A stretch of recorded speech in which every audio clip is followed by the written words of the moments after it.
스타 배송이 말씀하셨던 것처럼 쿠팡의 데일리 배송 형태의 로켓 배송 형태다라고 하면 그걸 할 수 있는 영역에서 먼저 대한통운에 협업을 해서 빨리 시작하는 게 낫지, 그거를 다 이제 뭐 스타콤하고 마무리하고 해서 그때서야 대응한다라는 거는 사실은 너무 속도적인 측면에서 느릴 수밖에 없어요. 그러다 보니까 이제 단계적으로 이루어지는 과정에서 첫 번째 스타트를 끊었다라고 해석을 하시는 게, 지금 스타컴 사실은 지분 투자를 받을 때 이제 외국계 PE들한테 이제 자본 조달을 받는 조건에서 대부분이 보면 풋옵션 자체를 가지고 있습니다. 왜냐하면 이들이 보통 추가하는 IRR이 한 9% 정도 되거든요. 그러니까 9% 이상의 요구 수익률 자체를 되는데, 사실은 저는 뭐 결론적으로 말씀을 드리면 이거는 이번에는 되게 잘된 딜이다라고 보고 있습니다. 그렇게 보는 이유가, 보통 이들이 이 자본적 투자를 했을 때는 저희가 얘기하는 엑시트 조건이라고 해서 어느 정도 안정적으로 나갈 수 있는 탈출 방안 자체를 마련을 하는데, 그 요구 조건 하에서 제가 과거에 봤을 때 요구하는 수익률 자체가 9% 이상이었던 걸로 기억을 하고 있고요. 이 9% 이상에서 혹은 아니면 IPO를 통해 가지고 이들이 들어갔던 투자 금액 정도의 요구 수익률을 넘어가는 수준에서 상장을 하면 사실은 자동적으로 이제 공모 시장에서 자기네 주식 자체를 매각을 하면서 안정적으로 나갈 수 있는 부분인데, 워낙에 이제 스타컴 영업 환경 자체가 적자를 개선시키기 어려웠던 구조였고, 이 과정에서 이제 주식시장 자체도 이제 저금리 자체가 마무리되기 시작을 하면서 사실은 밸류에이션 자체가 과거 대비는 상당히 받기 어려운 구조로 되다 보니까 보통 잠재금융부채다라고 일컫는데 상당히 부담이 됐던 부분이 사실입니다. 근데 요번에 지금 아직까지 딜 자체가 마무리가 되지 않아서 이거에 대한 평가 자체를 어떻게 하기는 어렵지만, 첫 번째로 저희가 주목해 봐야 되는 부분은, 만약에 이게 외부 투자 자금 자체를 유치하지 못해서 기존에 있었던 투자자들한테 엑시트를 한다고 했을 때도 과거 대비 확실히 요구할 수 있는 수익률 자체가 낮아져서 이 부분이 향후에 금융 비용에 대한 부담 자체가 완화가 됐던 결과물이 나타났다라고 보고 있고요. 두 번째로는 언론상에서 나온 것처럼 이제 PRS 방식으로 이제 국내 기관 투자자한테 이 리파이낸싱을 하게 되면 그 조달 비용 자체도 지금 알려진 부분이 한 5에서 8% 정도 수준으로 조금 알려져 있습니다. 물론 여기서 뭐 향후 3년 이내에 IPO를 통해 가지고 익스트한 조건 자체도 붙어 있고요. 그러면 어찌됐던 간에 과거에 조달했던 구조보다는 조달금리 자체를 낮췄다라는 부분 하나 하고, 이마트의 차입부채 자체가 워낙에 많은 상황에서 사실은 이 잠재금융부채가 이제 드러나는 것 자체가 상당히 부담스러웠던 요인인데, 이 부분이 원활히 해결이 될 수 있는 하나의 방법을 만들었다는 측면에서 놓고 보면, 오히려 재무적 부담 자체가 과거 저희가 이제 인지하지 못했었던 분들 입장에서야 갑자기 이게 튀어나왔다고 생각을 하실 수 있지만, 어쨌든 기업을 운영하는 입장에서는 상당 부분 완화돼서 나온 거기 때문에 이 풋옵션과 관련된 부분은 오히려 뭐 리스크가 이연됐다라고 보기는 어려운 것 같고, 그동안에 가지고 있던 리스크 자체가 사실은 제한적으로 바뀌었다라고 보시는 게 맞습니다. 물론 IPO를 통해 가지고 이 투자자들이 가지고 있었던 지분 자체가 주식시장에서 유동화돼 가지고 이제 완벽하게 재무적 부담 자체를 더는 게 이마트 입장에서는 가장 좋은 방법일 수도 있지만, 반대로 생각을 해보면 어찌됐던 간에 이제 일반적인 금융시장에서 본인들이 가지고 있는 재무 상태 안에서의 컨디션보다는 조금 더 조달했던 비용을 어찌됐던 결과론적으로 좀 낮게 가져갈 수 있는 구조로 전환이 된 거거든요. 물론 이 PRS라고 하는 부분도 뭐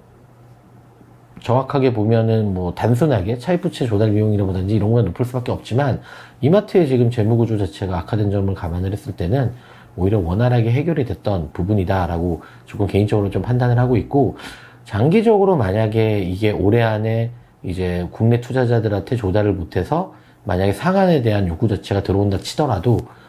지금 금리 자체가 어쨌든 떨어지는 구조 하에서 조달해가지고 갚을 수 있는 구조이기 때문에 2019년인가요? 19년인가 18년에 어피니티한테 받았던 투자 금액보다, 투자의 조건보다는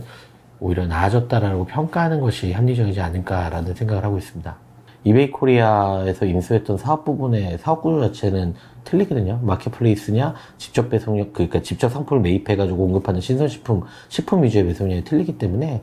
그 부분의 결 자체는 좀 다르다라고 보시는 게 맞는 것 같고, 물론 그 G마켓하고 이게 물류망 통합을 해서 이루어지는 과정이 더 있으면 좋긴 하겠지만, 뭐 그게 스타컴의 상장을 저해하는 요인으로 내부의 잠식 효과로 작용한다라고 보기는 사실은 조금 어려운 것 같아요. 그리고 우리나라 온라인 시장이 거의 200조를 훌쩍 넘어가는 시장인데 거기서 식품과 비식품 부분에서 일정 부분 하고 있는 업체들끼리 사업령이 겹친다고 해서 잠식 효과를 일으킨다라고 보는 거는 사실은 제가 보기에는 조금 무리한 해석이다라고 판단을 하고 있고, 그거와 다르게 결국은 회사 입장에서는 이 사업 부분을 연속적으로 끌어가려면 결국 추가적인 재무적 투자 자체도 필요한 상황인데, 추가적인 재무적 투자가 없다 하더라도 기존에 있었던 거를 상환하면서까지 부담감이 커지게 되면 사업의 연속성 자체가 조금 망가질 수가 있는 부분이거든요. 근데 이러한 이제 파이낸셜 여러 가지 형태 속에서 상당히 조금 잘된 자본 조달 형태다라고 저는 판단을 하는 게 맞는 것 같고요. 이게 만약에 그전보다 안 좋은 조건이다라고 하면 당연히 뭐 잠재적인 뭐 이런 리스크라든지 이런 게 도래할 수 있지만 그 부분은 아니기 때문에 오히려 뭐 잘된 아마 좀 결과물이 나타나지 않을까라는 생각을 하고 있습니다. 그 지마켓하고 옥션은 어차피 위탁 물류를 하는 애들이었고, 쓱닷컴은 자체 물류를 하는 애들이잖아요, 대부분이. 그러니까 자체 물류나 아니면 PP센터를 활용해서 하는 물류기 때문에 그거를 CJ그룹하고의 이제 JV를 해서 당연히 전환을 하겠지만, 그거에 따른 부분의 전환 속도 시점은 사실은 더딜 수밖에 없다. 이거보다는 좀 더딜 수밖에 없다라고 보고 있는 거고, 물론 이걸 통합해서 한꺼번에 같이 시작하면 좋지만, 제가 보기엔 그룹 입장에서 먼저 할 수 있는 효율화 방안을 먼저 하고, 그 다음에 경쟁력을 구축하는 물류 시스템을 구축한 다음에, 그 다음에 이게 점진적으로 자체 물류와 위탁 물류를 하는 사업 부분을 어느 정도 사업적 결합이죠. 뭐 합병이나 이런 게 아니라 사업적으로 시너지를 낼 수 있는 부분을 찾은 다음에 같이 공급하는 구조로 갈 거다라고 보시는 게 맞지, 단순히 이걸 먼저 하기 때문에 이쪽 부분하고의 뭐 안 좋은 점이 생길 거다라고 하는 거는 너무 그냥 제가 보기엔 좀 그러니까 단기적인 논리인 것 같습니다. 예. 아니, 물류 자체는 제가 지난번에도 말씀드렸다시피 CJ 대한통운이 위탁 물류를 전체적으로 위탁을 받은 구조로 갈 거다라고 예상을 하고 있기 때문에, 그럼 당연히 이제 지마켓하고 이베이하고 그 다음에 쓱닷컴이 가지고 있는 물류망을 통합하는 작업을 해야 물류비에 대한 효율성 자체가 나타날 수 있다라고 보고요. 뭐 정확하게 보면 지마켓하고 이베코리아는 물류비에 대한 효율성은 판매자가 부담하거나 구매자가 부담하는 구조인데, 다만 상품 구색 자체가 틀리기 때문에 결국은 이거를 통합 물류 시스템 형태로 구조 전환을 해야 우리가 얘기하는 간선 비용 자체가 최소화되고 최적화된 서비스를 제공할 수 있는 구조로 갑니다. 그리고 대한통운 입장에서도 양쪽 사이트에서 판매되는 물품들이 한꺼번에 이제 단일 노선으로 공급이 돼야 소비자한테 조금 더 최적화된 구조로 갈 수밖에 없는 구조라서, 이거는 어려운 부분일 수는 있지만 사실은 수행을 해야 되는 부분이고, 사실은 이거의 전제 조건이 되려면 통합물류센터에 이제 모든 물품을 집합해서 공급하는 형태의 사업 구조 자체가 전환이 돼야 되잖아요. 기존에 이마트가 이걸 하지 못했던 이유 중에 하나가 뭐 우리가 얘기하는 메가물류센터라든지 이제 허브센터라는 부분을 지어서 이 부분을 통합을 해야 되는데, 사실은 판매자도 다르고 물류에 따른 부분도 서비스 영역 자체가 풀필먼트나 이런 걸 할 수 없었기 때문에 이 비효율화 구조가 됐던 거거든요. 근데 이미 대한통운은 그걸 할 수 있고 할 수 있는 역량 자체가 있는 회사이기 때문에 그 이마트 그룹이 가지고 있는 온라인 사업 부분에 대한 물류 통합이라든지 물류 서비스 기반의 개선 작업 자체는 장기적으로는 추구를 할 거다라고 보고 있고, 이게 언젠가 될 거다고 제가 장담은 못하지만 당연히 그 부분에서는 노력을 할 거다라고 보고 있습니다. 근데 다만 제가 말씀드렸던 게 뭐냐면,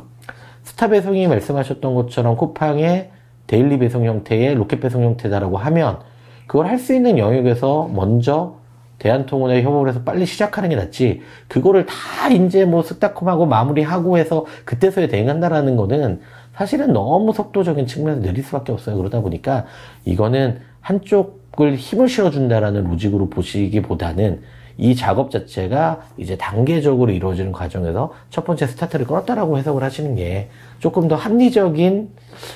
의심이 아닌가라는 생각을 하고 있습니다.